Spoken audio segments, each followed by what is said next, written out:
Sa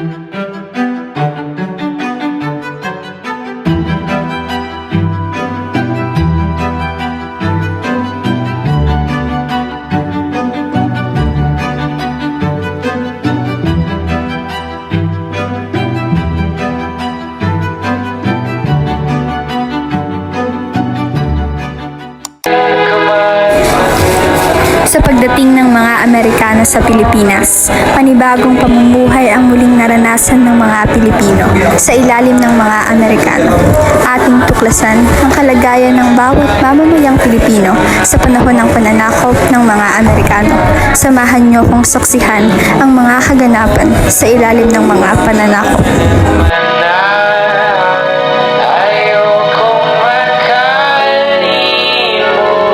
Isang dalagita ang bumalik sa nakaraan sa pamamagitan ng isang mahiwagang sombrero.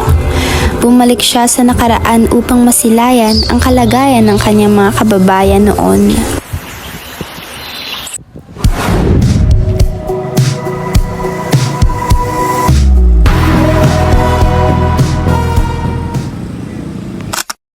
Tumuloy na siya at ito ang kanyang nasaksihan.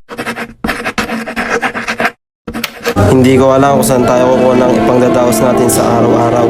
Lahat kaming mga manggagawa ay hindi kinakaya ang makabagong sistema. Gagawa natin ang paraan. Hindi ba pwedeng makipag-usap sa inyong pinagtatrabahuan? Iba na ang sistema ngayon. Kahit naman makiusap kami ay hindi papayag ang mga Amerikanong yon. Kumalma ka, Tay. Baka may makarinig sa'yo at mapahamak ka. Ang aking mga kasamaan ay nagpaplanong magsama-sama upang maipaglaban ang aming karapatan bilang manggagawa.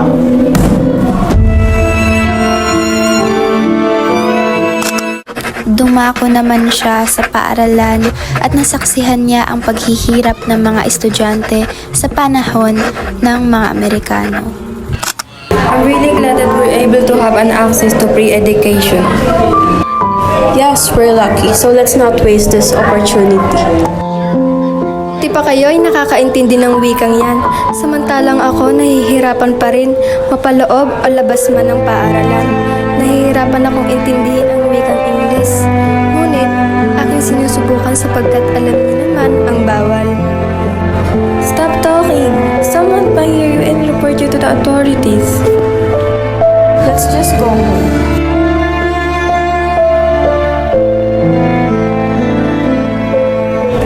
Nasaksihan ko na malaya man kung titignan, ngunit ang mga Pilipino ay pinagkakaitan pa rin ng kalayaan. Pinagkait ang sariling wika, bagay na hindi gagawin sa bansang malaya.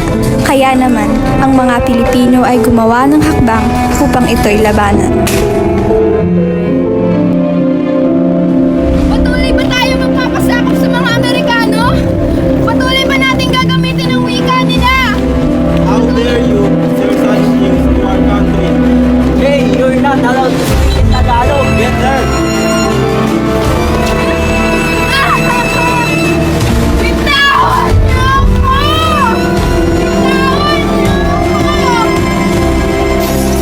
Bakit ba pinapahirapan niyo kaming mga Pilipino? Bakit niyo kami ginagapos? Bakit hindi niyo na kami palayain? Ito ang batas na sedition law na nagsasaad na kung sino man ang nagsasalita o tumatangkilik sa pagsasarili ay mapaparusahan. Kung kaya't nakita ko na hindi pa rin malaya ang mga Pilipino. Ayan ang aking mga nasaksihan sa panahon ng mga Amerikano. Tunay ngang walang kalayaan ang mga Pilipino noon kahit na nagdulot ng kabutihan ang ilang ginawa ng mga mananakop, isa lamang itong maskara upang ipalaganap kung ano ang kanila.